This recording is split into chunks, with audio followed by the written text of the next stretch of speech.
Hello guys, ஈஸியாக PRAN கறி எப்படி பண்ணலாம் அப்படிங்கிறத பார்க்கலாமா? அதுக்கு ஒரு கடாயில் எண்ணெய் சேர்த்துட்டு கடுகு சோம்பு ரெண்டையுமே போட்டு நல்லா பொரிய விடுங்க. அது நல்லா பொரிஞ்சதுக்கு அப்புறமா கட் பண்ணி வச்சுருக்க வெங்காயம் பச்சை மிளகாய் இது ரெண்டையுமே போட்டு அதையும் நல்லா வதக்கி விடுங்க.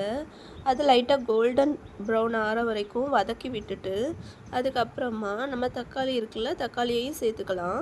தக்காளி சேர்த்துட்டு லைட்டாக உப்பு அதுக்கப்புறமா கொஞ்சமாக மஞ்சத்தூள் சேர்த்து வதக்க வச்சிங்கன்னா டக்குன்னு வதங்கிடும்.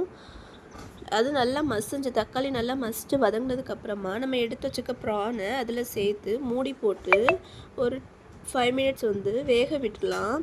அது நல்லா தண்ணி விட்டு வெந்ததுக்கப்புறமா அதில் மசாலா ஐட்டம்ஸ் எல்லாம் சேர்த்துடலாம். 1 டேபிள் ஸ்பூன் வத்தல் தூள், 2 டேபிள் ஸ்பூன் மல்லித்தூள், 1/4 டீஸ்பூன் ஜீரகத்தூள், அப்புறம் 1 டேபிள் ஸ்பூன் கரம் மசாலா இதெல்லாம் சேர்த்து நல்லா கிளறி விட்டுட்டு அப்புறமா கொஞ்சமாக தண்ணி சேர்த்துக்கலாம். இது தொக்கு மாதிரியும் பண்ணலாம், குழம்பா வேணுன்னா அப்படியும் பண்ணலாம்.